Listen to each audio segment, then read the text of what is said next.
let's go ahead and talk about factoring by grouping. This is a less common method, and it's less common because we really only use it for certain types of problems that may not really work traditionally.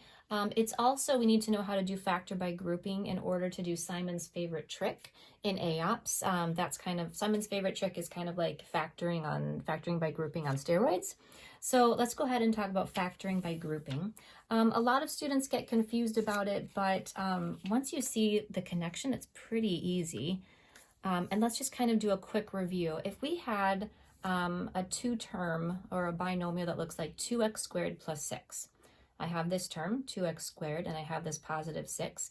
If I wanted to do the opposite of the distributive property, I wanted to pull out some common factors, we would take a look at this first term and the second term and go, oh, well, what common factors do they have? Well, they don't both have a variable. Oh, but they both have a 2, so I'm going to pull out a 2. So that means 2 times what gives me 2x squared? Well, that would be x squared. And 2 times what gives me a positive 6? That would be a positive 3. So we've done that before. This is factoring out a common factor. Factoring by grouping is the same thing, only what we're factoring out is not just one term, either being a constant or being like 2x or something like that. It's actually, we're factoring out like a binomial. So that's why it looks a little bit different, but it's the same concept. So here we have, this is kind of part 1 of our factoring by grouping. This is Pizzazz, page 96, and we're going to do example A.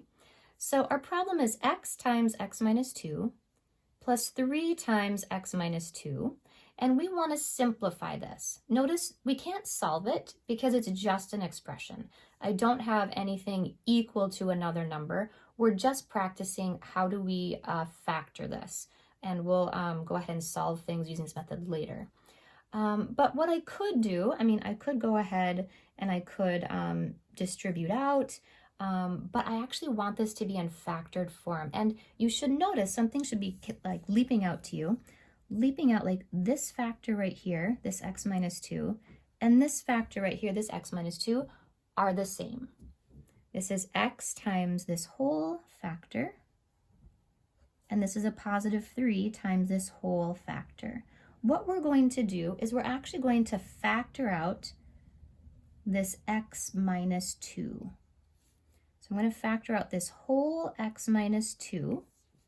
And then I'm going to go ahead, what am I left over with? Well, I'm left over with a positive x over here. And I'm left over with a positive 3 over here. So when I factor by grouping, I'm taking out this whole entire factor here, this binomial. And then my other binomial factor is just what am I left over with? And if I were to go ahead and FOIL this out, and I were to go ahead and factor this out, they would come out to be the same expression. So it kind of depends on what you want to do with the expression, whether you want to factor it out or whether you want to factor by grouping. Let's go ahead and do the next example. This is problem number C. So if it's already done like this, I'm going, I noticed the 3n minus 1 and the 3n minus 1. I'm going to factor that binomial out. So now I have 3n minus 1 as one of my factors, and what is left over? I have a positive n, and I have a negative 5. Don't forget about that negative. And there we go. Now this expression is factored because we grouped together different parts. And again, I could FOIL this out, I could factor this out, and the two expressions would come out to be the same thing.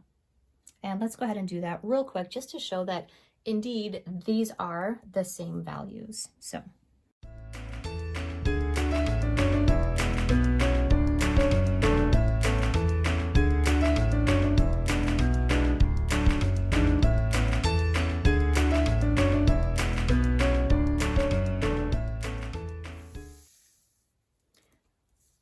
let's go ahead and do example number E.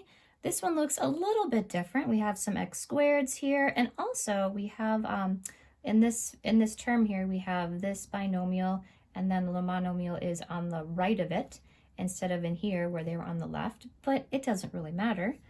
I still have this common factor in each of my terms, so I'm going to factor that out. And what am I left over with? I'm left over with a positive k, and I'm left over with, what's the sign of this for?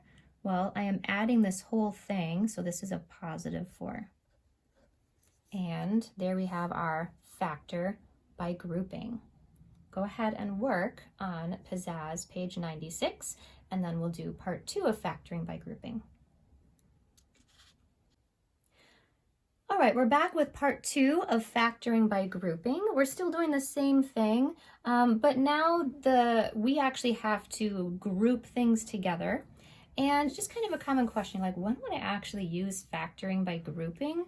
Generally, we don't use it a lot, but when we find that we have more than 2 variables, like we have an x and a y or an a or a b, that's kind of a clue that we might be using factoring by grouping. Not always, but it is a clue. Let's go ahead and do example 1. You'll notice that this one is slightly different because it's not grouped. We actually have to do this step. So we have x squared plus 3x plus xk plus 3k. I have an x and I have a k, so I'm not going to be able to factor using our normal methods. Another way that you're going to think that you're going to be doing factoring by grouping is we usually have 4 terms. So when you have 4 terms instead of our usual 3, that's when you're like, oh, I'm probably going to be using factoring by grouping, or at least I can try that method. So sometimes things are nicely especially these problems when we're starting out, they're going to be nicely grouped together. And I'm going to start noticing things. I'm going to start noticing that if I kind of group these 2 terms together and these 2 terms together, x and 3, ooh, then I have an x and I have a 3. I think that I can factor some things out and get a common factor. So in these 2, x squared and 3x, I'm going to factor out an x. And I'm going to be left over with x plus 3. So these 2 terms I can factor out to be this. Now in these 2 terms, I notice they both have a k, and they're both positive. I'm going to factor out a positive k, and I'm left over with x plus 3. This is what I want. Now I notice that I have an x plus 3, I have an x plus 3. Now I can factor out this x plus 3. And what am I left over with? This x and this positive k. And this is my factoring by grouping answer. Now you notice we can't solve for this because we only have an expression, not an equation. If I were to have a different, like an equation, then I could do something with this and actually use these to solve. And that's actually what we do with Simon's favorite trick. We'll do that later. But we just have to practice how we actually group things before we can get to that. Let's go ahead and do problem number 6 from Pizzazz page 97. I'm going to go ahead and group these 2 and kind of group these 2 together. And this is just where your number sense starts kicking in. I know I can take out a y squared and a 2, and I think I'm going to come up with some factors that are the same.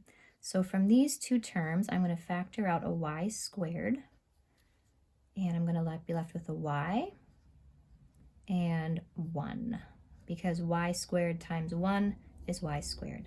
So those are these first 2 terms.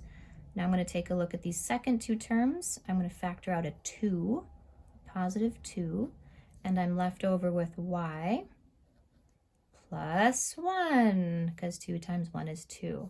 Again, this is what I'm looking for.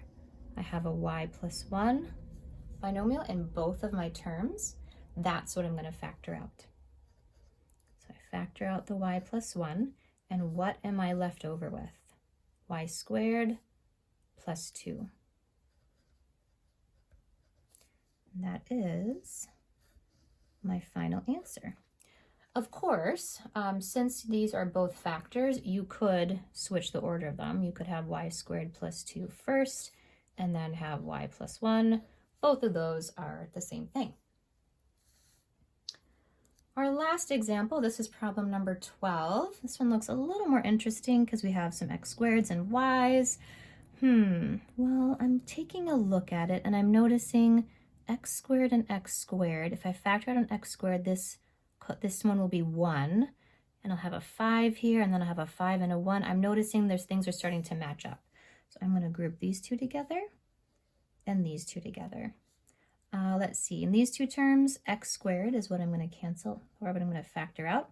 So I'm left with 5y. And then when I factor out an x squared out of negative x squared, I get negative 1. Then I'm going to go ahead and look at these two terms. There's nothing I can factor out. 5y and negative 1, they really don't have anything. But I still want to write it by grouping because I notice 5y minus 1 and 5y minus 1, they match. So what I could do is I could just write it this way.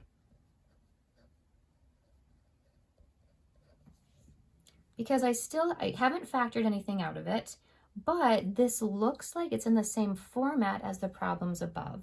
Positive 1 times anything doesn't change it. Now I notice that my 5y minus 1 is common, so I'm going to factor out that 5y minus 1. And what am I left over with? X squared. And here's where the rewriting it helps. I'm left over with a positive 1.